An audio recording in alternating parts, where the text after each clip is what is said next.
안녕하십니까. 저는 문화정책 팀장 문원현입니다. 반갑습니다.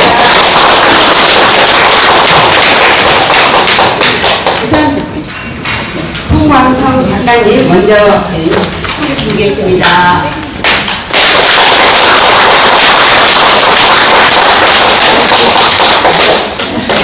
김순희 명예반장님이십니다.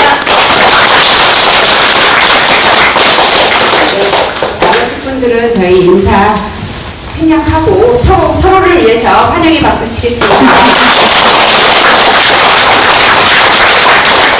바쁘신 와중에 이 자리에 함께해 주신 모든 분들께 진심으로 감사 인사드리겠습니다.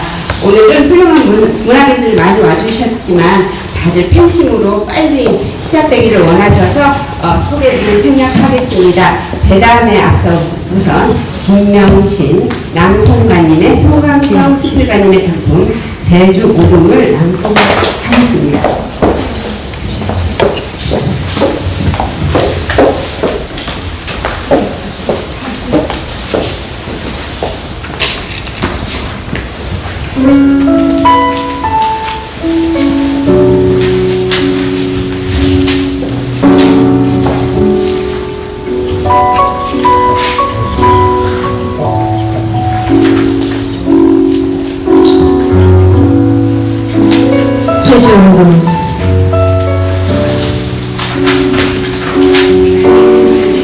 제주도를 묻는 것은 몸이죠. 노상 마음이 달려가 솟는 것은 어찌어찌 하늘에서도 아니고 천일을 붉게 피는 유도화가 도와서도 아니고 모가지가 툭툭 찌는 동백꽃이 남자에서도 아닙니다.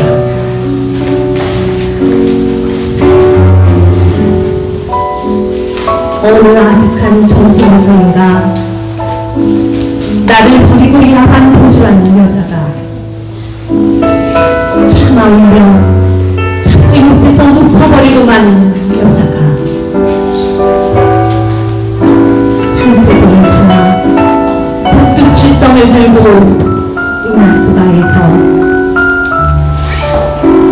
자잘한 백무리를 차근차근 창제는 가슴으로 어느 봄날 문득 하이마트나 주말여행을 다녀온 여인처럼 아무 일 없었다는 그런 표정으로 나타나서 이별의 세월만큼이나 흐른 정동으로 나타나서 나를 기다리고 있기 때문입니다.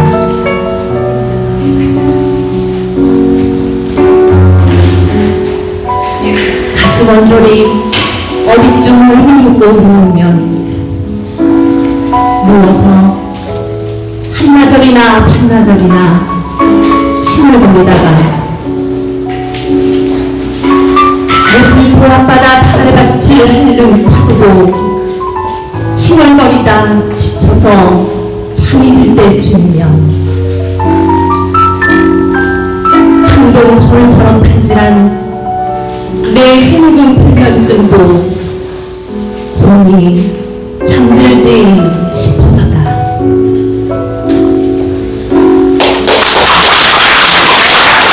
이었습니다. 그 다음은 송광성 숲들가님은 달팽이, 송광성의 숲들쓰기, 하늘 잠자리, 꽃, 그 은밀한 세계, 바다 등을 펴냈으며 한국 숲들 문학 대상, 그리고 국제 팬문학상 등을 수상하였으며 동양화가로도 활동하고 계십니다. 오늘 대담은 김순희 명예관장님 진행으로 1부, 2부 총 120분 진행될 예정이며 1부와 2부 사이에는 휴식과 함께 다가도 준비되어 있습니다. 그럼 박수와 함께 스필가님의 초청 대담 숨어 피는 꽃을 시작하도록 하겠습니다. 박수 부탁드립니다.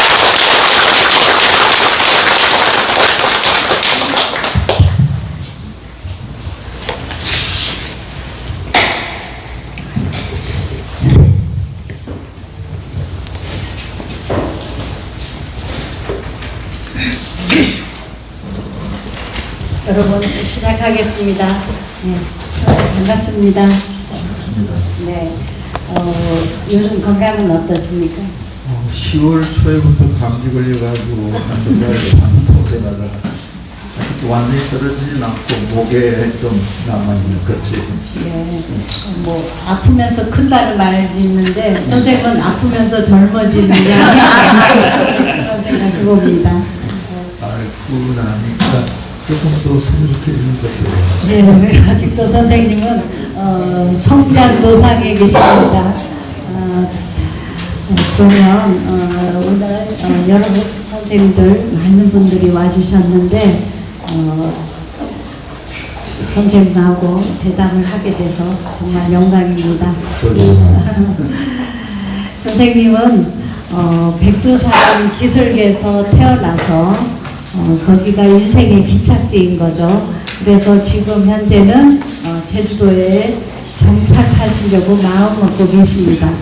그래서 이 몹쓸 세상을 만나서 고향에 갈 수 없는 그런 안타까움을 선생님은 가지고 계시고 선생님을 보면 우리 민족이 이렇게 백두산에서 한라산까지 마음껏 오고 갈 수 없는 그런 아픔을 선생님은 몸에 이제 지니고 계십니다.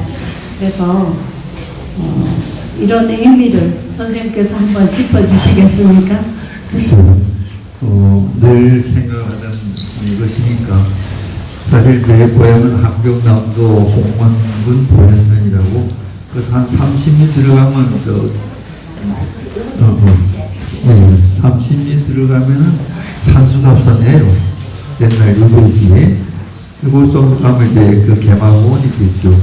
그걸 태어났는데 6.25 전쟁이 터진 바람에 이제 여러분 국제시장 보셨죠? 영화. 그 흥남 쳤을 때 왔어요.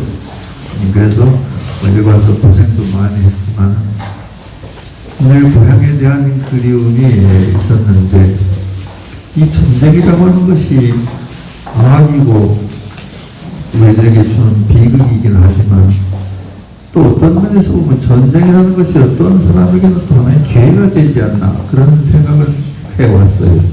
왜냐하면 제가 만약에 흥남 쳤을 때 6.25가 터지지 않았고 흥남 철수할 때 이런 없었더라면 후배에 지금 북한에 있었을 때고 이제 그래서 내가 무엇을 했을까 하고 생각하면은 그 이전에 자유도 없죠.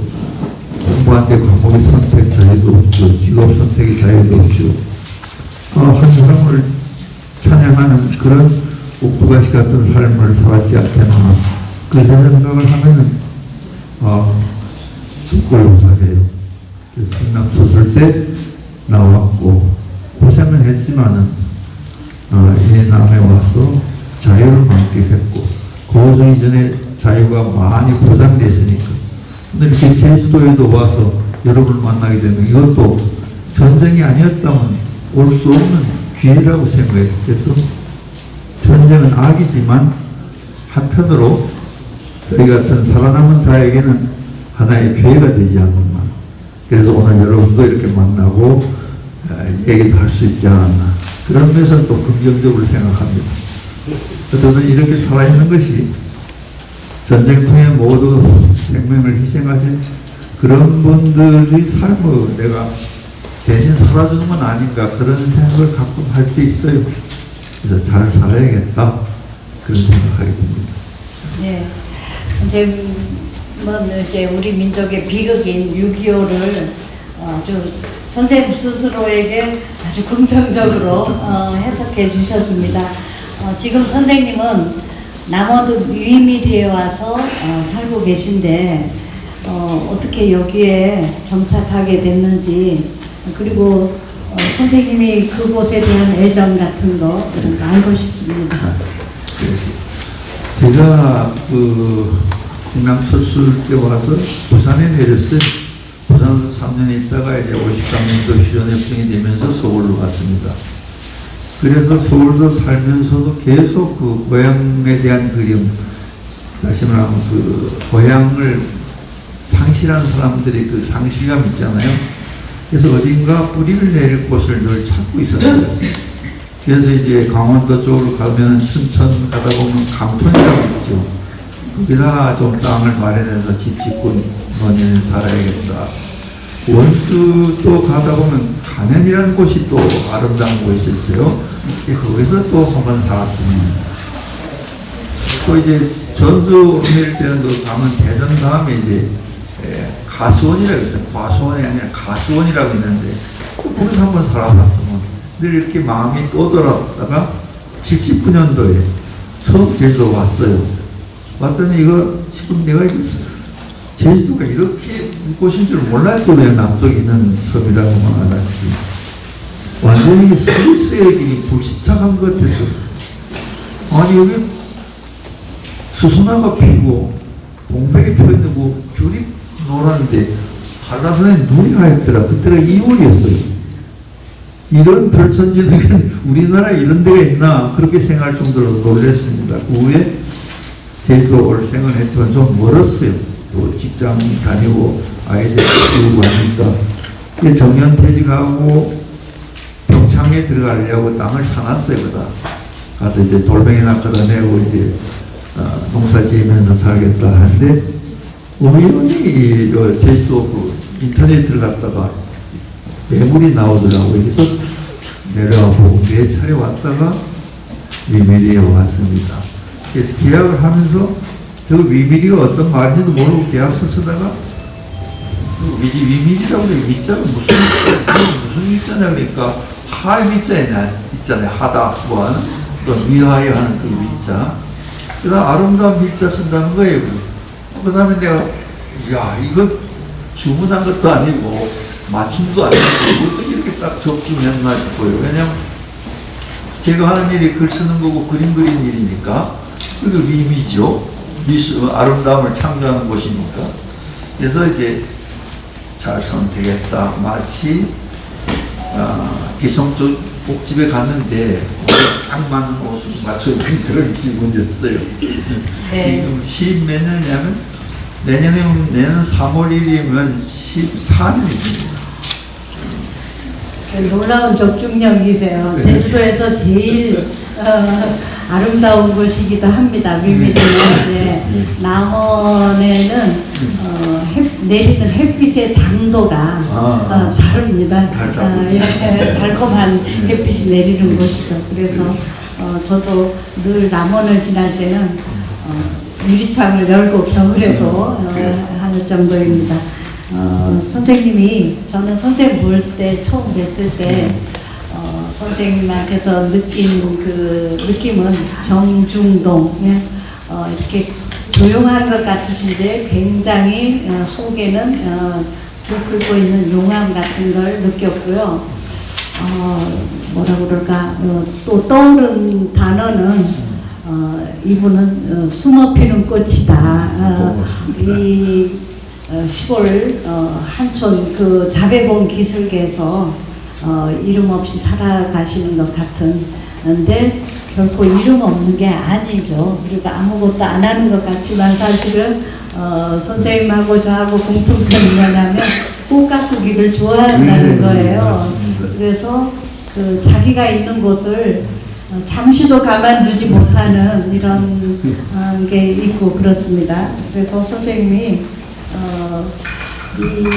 그래도 이 시골 한적한 곳에 와서 자기 인생의 한 모퉁이를 돌 때마다 뭔가 선생님이 자기에게 암시해주는 그런 문구 같은 게 있지 않을까 그런 생각을 해봤습니다. 물론 있죠. 뭐 여러 그때마다 떠오르는 구절이 있고 책에서 있는 것, 또 어르신들께서 들은 이야기들 뭐 그런 것이 떠오르는데 아마 가장 내가 지치고 또 구속을 받고 그럴 때 늘 되뇌는 말이 있는데 독일 그 여류 작가의 그 루이제 한스 린자라고 있죠. 루이제 한스 린자라는 여류 소설가 쓴 소설에 생의 한가운데라는 게 있어요. 우리말로 번역됐으니까 거기에 보면 주인공이 어려움을 겪을 때마다 그리고 사방으로부터 어떤 제약이나 구속이 올 때마다 스스로에게 하는 말이 나는 자유다. 나는 모든 가능성 앞에 서 있다. 그 말이 늘 생각나고 그 말 들으면 좀 추스르고 그래서 합니다. 그러면서도 워낙에 난 좀 내향성이에요. 곧 대학교 때 변명이 내향조예요. 그래가지고 숨고 싶어요. 늘. 그리고 여기 내용 것이 2011년 3월 1일 날 계약을 했는데 9년 동안 아무에도 알리지 않았어요.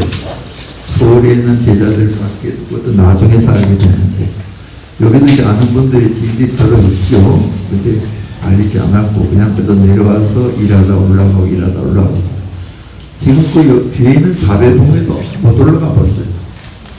한 400편 넘채 못 뛰는 거기에 매가지고 아까 말씀하신 것처럼 꽃 가꾸는 제주에 와서 마음껏 꽃 가꾸려고 왔어요.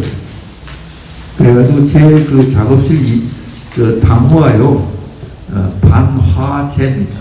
반은 절반 반자고 반은 꽃 타자고 재는 집재 반화재인데 그 말이 한시 중에 이런 게 있어요. 이경무다 반종화. 이경이라면 두 이자에다 경은 만경창팔 때 경, 이랑 경자예요. 두 개의 이랑. 무다, 많지 않다. 무 없을 무자에다 만을 닫자 해서 많지 않지만은 반종화. 반을 꽂을 수 있는 농토가 두 이랑밖에 안 되는데 반을 꽂을 수 있으니까 뭘 먹고 살려는 겁니다. 그런데 그것이 저는 좋아요. 그래서 그것을 반자를 따고 화 따고 그다음 제자를 붙여서 반화제라는 단어를 줬는데 제자들이 언제 한번 내려왔다가 한 제자가 그래 선생님 목을 부성기는 어디 심었어요? 없어 안 심었어. 그래서 제자인데 오히려 핀잔을 먹을 정도였습니다. 그래서 꽃을 좋아하고 꽃을 좋아하는 것이 아까 지금 숨어서 피는 꽃이라는 게 꽃다워 저하고 이제 연결되니까 아까 이제 저기 내면으로는 큰 욕망 같은 게 들끓고 있는데 어떻게 겉으로 그렇게 조용하냐. 근데 잘 보신 거예요. 기질적으로는 제가 굉장히 다혈질이에요. 또 성질이 굉장히 급해요. 그래서 무슨 일이 좀 저지르면 당황하고 그래서 일을 더 그르칩니다. 그래서 그런지 남 앞에 좀 잘 나타나고 싶지 않고 나 혼자 그냥 조용히 있으면 사고를 안 치니까 나 혼자 사고 칠 일은 없으니까 그래서 숨어서 알지도 않고 살았습니다. 그래도 어떻게 이제 조금 오래 있으니까 한두 번씩 이렇게 알게 됐고 네, 김순희 시인도 알게 됐습니다. 고맙습니다. 네. 선생님은 저기 이따가 나중에 휴식 시간에 여러분이 보시면 알겠지만 수필집을 3권 내셨는데 다 합치면 150편 그 중에서 엄선내서 92편을 엄선내서 그 수필집들은 처음에 나온 수필집들은 절판이 돼서 지금 구할 수가 없고 그래서 새로 수필 선집을 내셨는데 저는 이걸 봤고요. 아까워서 하룻밤 저는 글 읽는 속도가 굉장히 빨라서 하룻밤에 책 한 권을 보통 빼고 잠을 자는데 이 책은 아끼면서 하루에 3편씩만 읽으면서 야금야금 음미하면서 그렇게 읽었습니다. 책이 얇아지는 걸 두려워하면서 이런 느낌을 공감하는 분들도 여기 많이 계실 거예요. 그리고 여기 보시면 알겠지만 제가 포스터에 붙여놓은 데는 내가 필사하고 싶은 부분들은 또 형광펜으로 이렇게 표시해 놓고 이렇게 했는데 그래서 선생님의 이 수필집이 벌써 절판이 돼서 며칠 전에야 다시 재출간하게 됐습니다. 저는 이 수필집 바다를 보면서 수필선집 바다를 보면서 우리 수필하는 사람들에게는 등대 같은 책이 되지 않을까 그런 생각 생각합니다. 이 책 중에서 제가 가장 인상 깊게 읽은 것이 이 가난한 11월을, 오늘이 마침 11월의 마지막 날이기도 합니다. 그래서 이 가난한 11월 중에 가장 아름다운 구절들, 인상 깊은 구절을 우리 제주도 최고의 신앙송가 김장명 선생의 낭송으로 들어보도록 하겠습니다.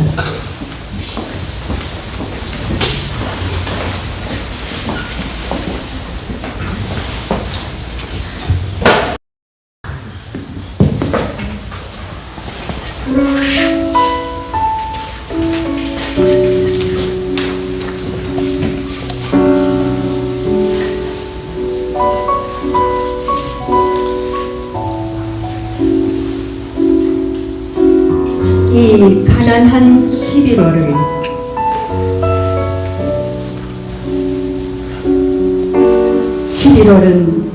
가을이 아니다. 겨울도 아니다.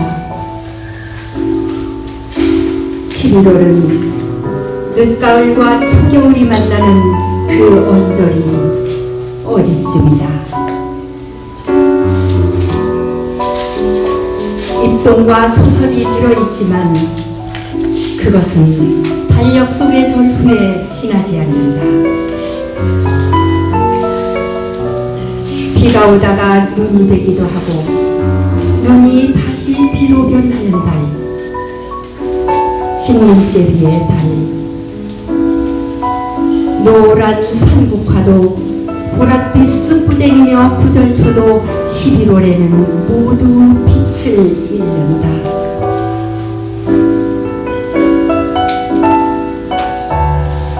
11월에는 모든 것이 침묵한다. 벌레 소리가 침묵하고 나무잎들이 침묵하고 사람들이 침묵한다. 비밀스럽게 바지 주머니에 손을 찌른 채 목을 움츠리고 어딘가를 향해 종종 걸음을 친다. 감시자의 눈을 피하듯 깊게 닫힌 창문에는 두꺼운 커튼이 내려진다. 동화 속에 나오는 거인의 발자국 소리처럼 머지않아 성큼 겨울이 다가서리라.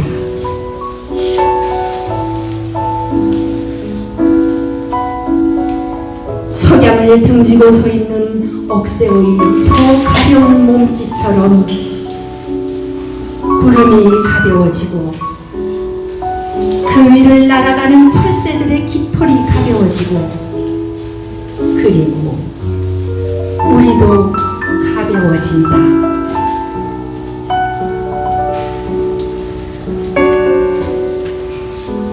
(11월이) 오면 털실로 짠 목도리를 하고 안개가 피어오르는 강으로 가고 싶다. 제일 먼저 날아온 도요새와 목줄기가 파란 청두모리와 노랑부리 갈매기와 관우가 멋진 댕기물대 새들을 만나고 싶다.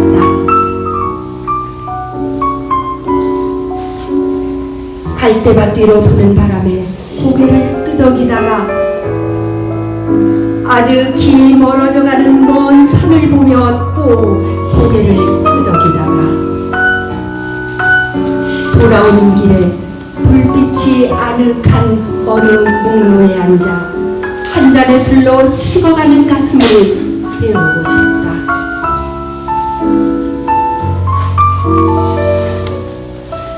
(11월은) 내가 좋아하는 바바리를 입을 수 있는 달이고 첫눈을 밟을 수 있는 달이며 술과 담배와 그리고 커피가 제맛을 내는 달이다. 무엇보다 11월은 혼자 여행하기에 좋은 달이다. 새벽 4시 반에 가방 하나를 들고 몰래 집을 빠져나와 흔들리는 기차에 몸을 싣는다. 차창으로 펼쳐지는 빈 들판, 깊은 사념에 잠긴 산맥을 배경으로 줄을 지어 서 있는 앙상한 낙엽송의 숲들, 갈색 털실뭉치 같은 몇 개의 까치둥지와 아주 긴 높은 가지 끝에 앉아있는 검은 새가 있는 풍경. 이 까칠한 풍경 속에서 나는 공복과도 같은 편안함을 느낀다.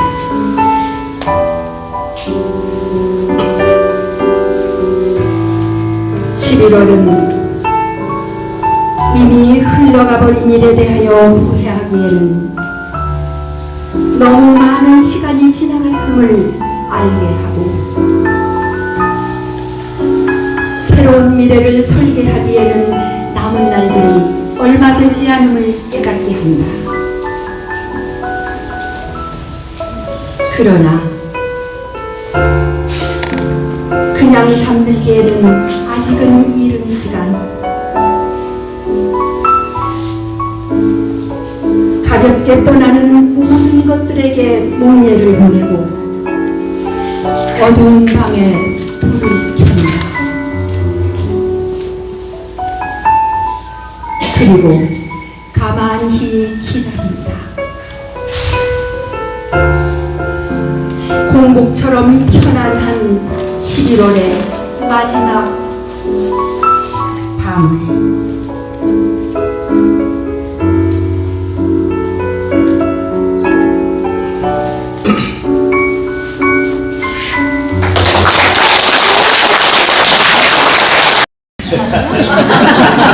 이 말이 왜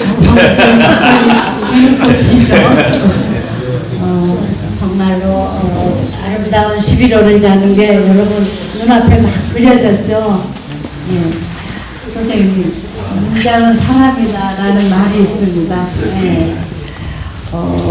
선생님 글을 읽으면 끝까지 읽지 않고는 못 배기게 사람을 흡입해가는, 끌어가는 그런 힘이 있는데, 오늘 이렇게 많은 분들이 멀리서 마다않고 와주셨는데 좋은 문장을 쓰는 비법을 우리한테만 살짝, 오늘 이 자리에 있는 분들한테만 살짝 비결을 말해주십시오. 우리 아무한테도 말 안 하겠습니다.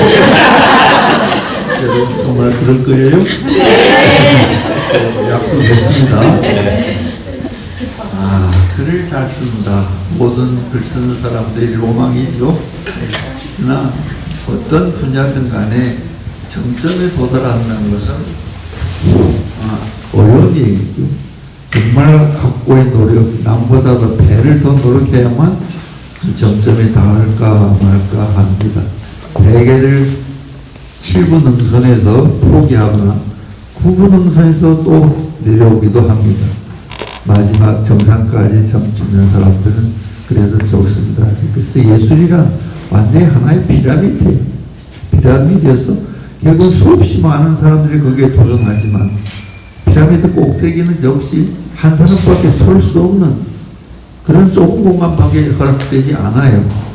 그럼 어떻게 해서 끝까지 올라갈 수 있느냐? 우선 타고난 소양도 있어야겠지만 그보다 더 많은 각고의 노력이 있어야 되지 않는가 그런 생각을 합니다. 비법이라 할 건 없지만은 제가 글을 쓴 태도에서 방점을 찍는 것이 세 가지입니다. 저희가 글을 쓴다면 언어를 도구로 하는 거 아니겠습니까? 언어를 도구로 하는데 언어에는 우리가 그냥 말을 하지만 세 가지 기능이 있어요. 첫 번째 기능이 의사소통의 기능이죠. 우리 주로 언어를 그런 의사소통의 기능으로 쓴다고 생각하고 매일 그것만 중점도 갑니다. 내 말 안 듣겠어? 이신 어려운데? 그렇게 이제 의사소통의 뜻에 매여 있어요. 근데 언어는 그 밖에도 두 가지 기능이 더 있어요. 하나는 음악적 기능이 있습니다. 두 번째는 회화적 기능이 있습니다. 그럼 음악적 기능, 그래서는 리듬으로 나타나겠죠. 또 문장의 장단, 고저, 그런 걸로 나타나요. 회화성은 이미지가 되겠습니다. 문학에서는. 그래서 한마디로 내가 뭐라고 말했을 때 그냥은 볼 수 없는 것을 독자가 머릿속에 이미지로 떠올릴 수 있게 하는 것이 작가의 첫 번째 임무라고 생각합니다. 그래도 어떤 시인이 이런 시를 썼는데 내 허기는, 내가 배고픔만, 내 허기는 지금 시골역 플랫폼. 어떻습니까? 허기라고 하는 것은 요 위라고 하는 좁은 공간에 비어있는 걸 말하는 거잖아요. 근데 그걸 얼마나 확장하고 과장했냐면 시골역 플랫폼이라고. 시골역은 벌써 떠오르는 게 뭐 이미가 딱 떠오르죠. 쓸쓸하고 어떤 급행은 지나도 안 가, 서기도 않고 지나가 버리죠. 또 역장도 하나 나와서 경계 붙이고 옛날에 그랬죠. 그렇게 그 배고픔이라고는 눈에 볼 수도 없는 시장길을 시골역 플랫폼으로 비유함으로써, 즉 이미지화함으로써 그것이 우리 머릿속에 하나의 영상으로 떠오르면서 얼마나 배고프겠나. 내가 아무리 나 배고파 죽겠어야 감동이 없어요. 근데 이 사람이 내 허기는 지금 시골역 플랫폼 그러면 여러분들 어떻겠습니까? 빵이든 밥이든 주고 싶겠죠. 그렇게 만드는 겁니다. 독자의 감동을 줘야 되는 거잖아요. 문학은 감동이 목적이에요. 감동. 그런데 그러기 위해서는 음악성, 즉 리듬도 문장이 타야 되고 회화적으로 구체화시키고 그 이미지로 형상화시켜야만 독자에게 감동을 줍니다. 똑같은 얘기를 해도 그 사람이 하는 얘기는 뜻은 알아듣겠지만 감동이 없어요. 그런데 그 다른 사람이 그것을 말로 하면 굉장히 실감이 난다고 그러죠. 구체적이고 마치 그 상황 속에 우리가 처해 있는 것 같은 그런 걸 준다면 그 사람은 음악적인 그 리듬과 회화적인 그 이미지를 독자에게 잘 떠오르게끔 문장을 썼다는 얘기입니다.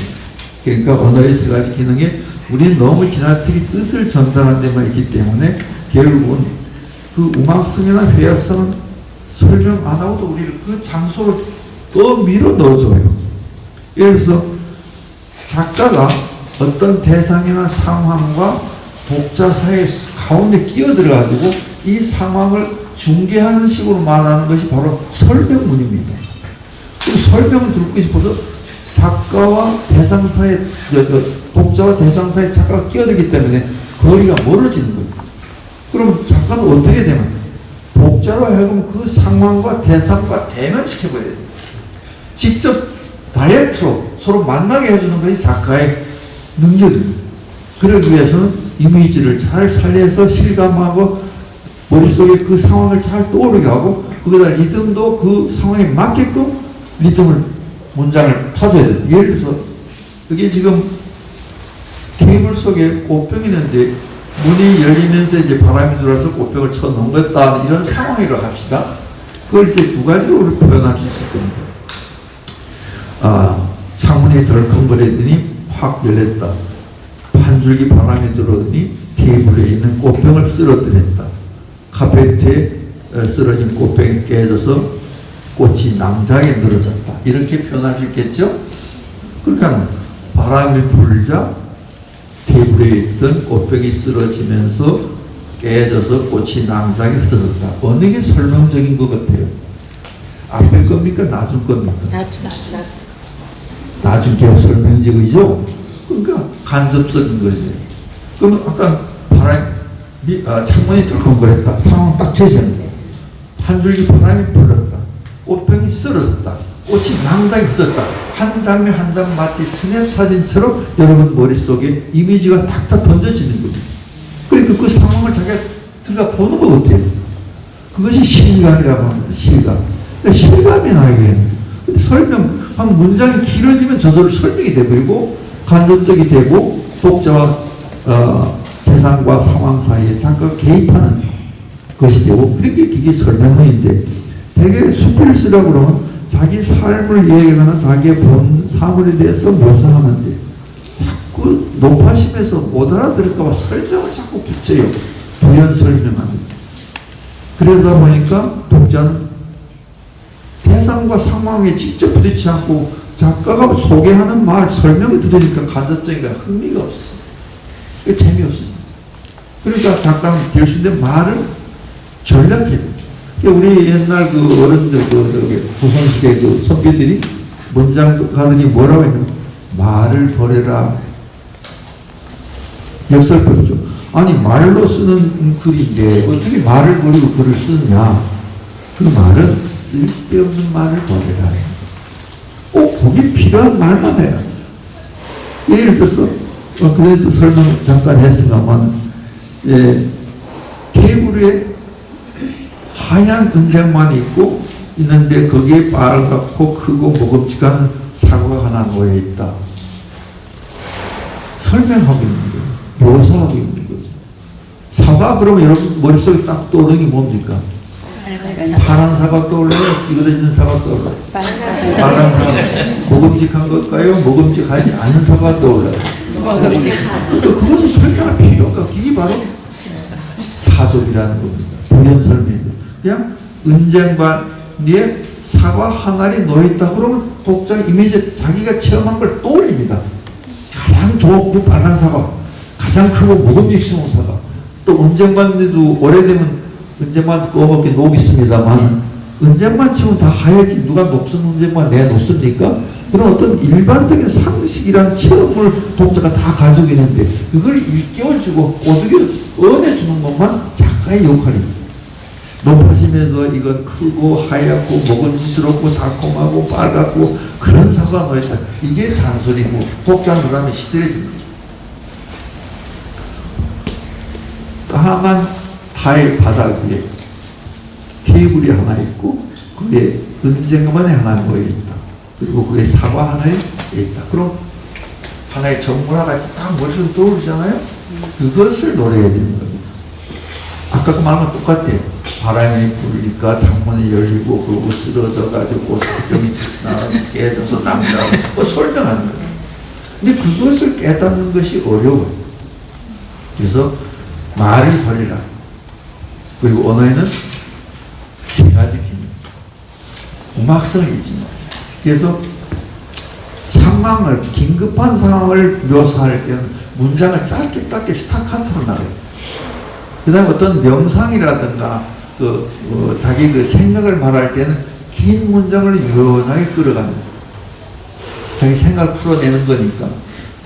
그 다음에 긴 문장이 두어 개 나오다가 짧은 문장 하나 딱 때려주면 이 문장이 굉장히 강화돼요. 그러니까 중마다 마지막에 한 단어를 딱 때려주면 그 한 단어가 한 문장입니다.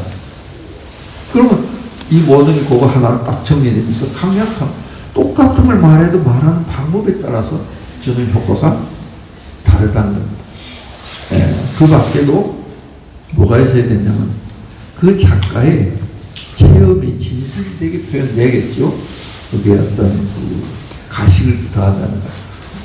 조금 요만한 걸 그냥 부풀린다든가.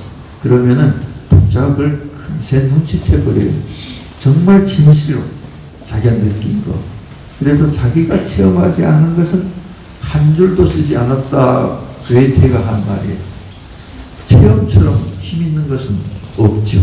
그죠? 그래서 그것이 갖춰야 되고 또 그러려면 다른 사람보다 좀 더 외로워야 돼요. 글 쓰려면. 가난해야 돼요. 고통을 겪어냈어야 돼요. 죽을 만큼 외로운 사람. 그래서 이런 말이 있어요. 작가가 고통스러우면 고통스러운 만큼 독자는 행복하다. 그런 고통을 겪지 않는 작가가 무슨 말을 하겠습니까? 그래서 우선 작가로서의 자질을 갖추고 그 다음에 방법론에서는 언어가 가지게 우리는 언어를 도구로 하니까 언어가 가진 세 가지 기능을 잘 파악해서 읽을 때 자꾸 저절로 읽다 보면 소리를 읽게 되면 그건 리듬을 타는 문장이라는 얘기입니다. 그렇죠? 그냥 제일 처음에 묵독을 했는데 자기도 모르는 사이에 소리를 내고 읽고 있는 거예요. 그러면 그 문장은 굉장히 리듬을 타는 문장이라는 거예요. 그렇죠? 그래서 또 이미지는 우리가 늘 옛날 사람도 말하고 지금도 모든 작가들은 다 알고 있습니다만 여러분도 알겠지만은 시 속에 그림이 있고 그림 속에 시가 있다. 시 속에 그림이 있단 말, 그림이 바로 이미지지. 그죠? 제 글을 읽으면은 제가 그림을 그려서 그런 것만 모르겠습니다만은 모든 걸 이미지화하면 설명이 필요 없어서 저절로 문장이 짧아지고 탄력이 붙습니다. 제가 지향하는 문장은 리듬을 타는 문장을 한마디 말하면 여러분 알기 쉽게 낭창거리는 문장. 낭창거리는 죽은 것들은 모두 뻣뻣해요. 나무도 죽으면 똑똑 부러지죠. 그러나 살아있는 나무는 어떠면 아무리 휘어도 안 부러지죠. 사람도 죽으면 바깥이 굳어버려요. 벌레도 죽으면 다 굳어버려요. 그러니까 문장도 마찬가지. 살아있는 문장은 낭창거린 문장이다. 낭창거린다는 말은 리듬을 탄 문장이다. 아까 낭송했죠. 11월이요. 그 문장이 굉장히 리듬을 탄 문장이죠. 그러니까 낭송하기가 조금 좋았을 겁니다. 그렇죠? 그래서 우리가 언어를 네 개로 해서 쓰는 것이 문학이니까 언어의 성질을 모르고 문학을 한다는 것은 도구를 모르고 목수를 하겠다는 것은 똑같아요. 그죠? 그래서 언어에 대한 기능을 잘 연구하고 최고에 이르는 것은 그 사람이 살아온 삶의 그 질이라든가 인품이라든가 그런 것이 결국 크게 작용하겠지만 적어도 구분응선까지는 그 표현 기술을 연마함으로써 구분응선까지는 도달할 수 있지 않겠나 그런 생각을 합니다. 해답된지 모르겠어요. 네, 이상 여러분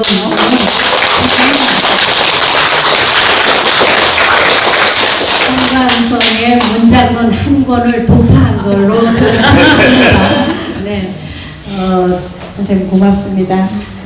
이쯤에서 잠깐 쉬면서 우리 문학관이 정성스럽게 준비한 간식도 잡수시고 또 선생님은 화가이시기도 해서 지금 그림 여러분들께 직접 보여드리려고 저희가 요청해서 어려운 그림을 가지고 오고 선생님이 작품들도 저쪽에 전시해 놨으니까 간식 드시면서 선생님 작품집이랑 그림들 좀 감상해 주시기 바랍니다. 20분 후에 다시 계속하겠습니다. 지금 가서